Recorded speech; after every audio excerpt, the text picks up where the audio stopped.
Hi, it's Maija here with my wrap-up of all the comics that I read in October.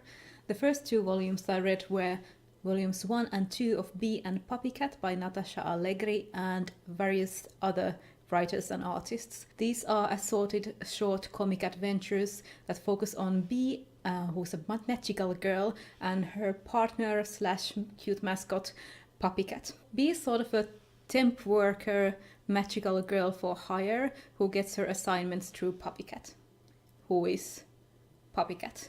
So I got these two volumes in a humble bundle of Boom comics, which a lot of them are for all ages, and this is definitely one of them. I guess I should have watched a couple of episodes of the animated series before reading this to get this, because we are thrown in and nothing is explained. This especially bothered me because of these two side characters who just made a brief appearance and I had no idea who they were or how they related to the main characters. This left me a bit cold. I think this is aimed to the fans of the animated series, and I just didn't have enough information beforehand. So these stories are just brief snippets from different creators. They're just meant to be silly fun, these random adventures. Some of the art was pretty cute and I do enjoy Puppycat's design and Bee's slothy tendencies. I also love that there was this issue where Bee was supposed to fix a music box and there were these QR codes for the different music boxes so you could scan them and hear what the tune that the music box played was. I didn't have a QR reader, but I'm gonna do that later. So I was left a bit cold because I didn't know enough of the characters or the background, and also these were so very, very short and random, and I gave these two volumes only 2 stars. Next I read Space Battle Lunchtime Volume 1, Lights, Camera, Snaction by Natalie Rees, and this I got from a sale over at Comixology. This story is about Earth Baker Peony, who gets chosen to compete in this TV reality cooking show competition called Space Battle Lunchtime, and her alien competitors don't play nice. This is a miniseries with only 2 volumes. I liked it, but not enough to instantly go and buy the second one. It is an all-ages comic, and this first one focuses on the episodes of the cooking show before the finale episode of the show, and the end of the volume takes this turn that promises there to be more action in the second one. It's all fun, but nothing that deep. I did like that the main character seems to have a crush on this cool female alien, so I'm interested to see how that develops in the second volume. This comic made me smile, but I'm just gonna pick up the second volume at some point. I am in no rush to do so. I gave this one 3 stars. And then to my complete surprise, my favorite comic that I read this month was Jonesy Volume 1 by Sam Humphries and Caitlin Rose Boyle.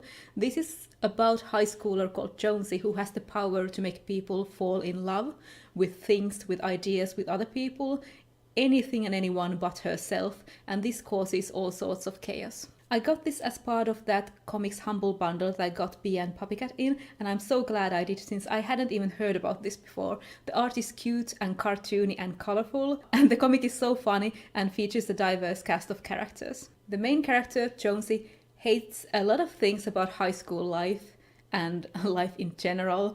She's against the popular kids and prom and all sorts of stuff, to be honest. She could easily be a cliche character, but she is not. She's selfish and vindictive, but so full of energy, well, not when it comes to working, that she just draws me in. I think some people might just find her unlikable and not like the comic because of that. But I didn't mind. I found her completely captivating to follow and had tons of fun. So the cover says that this is a spiritual successor to Scott Pilgrim, and I would tentatively agree.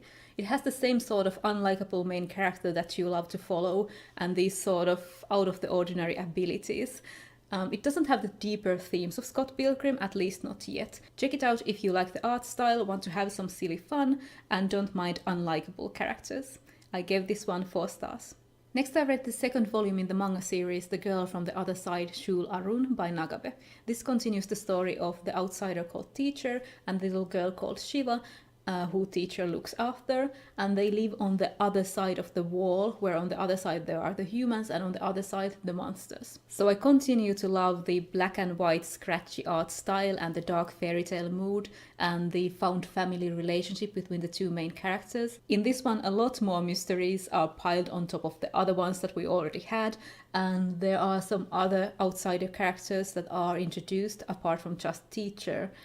And I did like this a bit less than the first volume, just because I think that it tried to be too mysterious and I would like to have at least some answers. But I'm still really looking forward to the next volume. I gave this one 3.5 stars, the first one got 4 stars. And the final comic that I read in October was Zombillénium, Volume 1, Gretchen by Arthur Depin. And this is a French comic series set in a horror theme park called Zombillénium, where real monsters work in secret.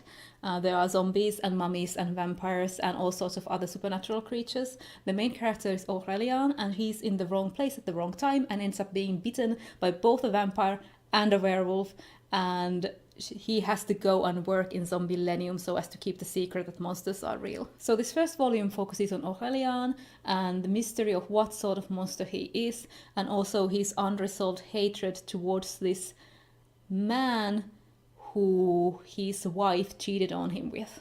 I saw the animated movie Zombillénium, which is based on these comics, and that prompted me to go and check this out. My library only has the French editions, so French it is. These have been translated into English. My high school French and Google Translate really got a workout.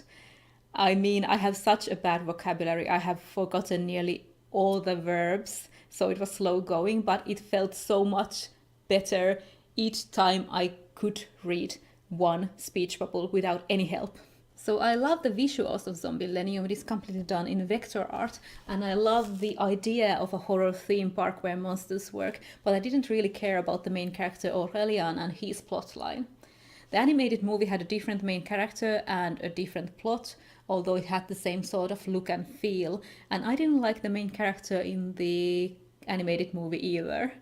My favorite character is Sirius, who is the staff representative. He's also a skeleton. I gave this one 3 stars, and I have the second one out from the library, so I will see how I get on with that one. So that was my comics wrap up for October. Let me know if you like this way of doing things, or if you want to see both the books and comics in one video. And also let me know in the comments if you have read any of these and what did you think of them. This is all from me for now, and I will see you in my next video. Bye for now.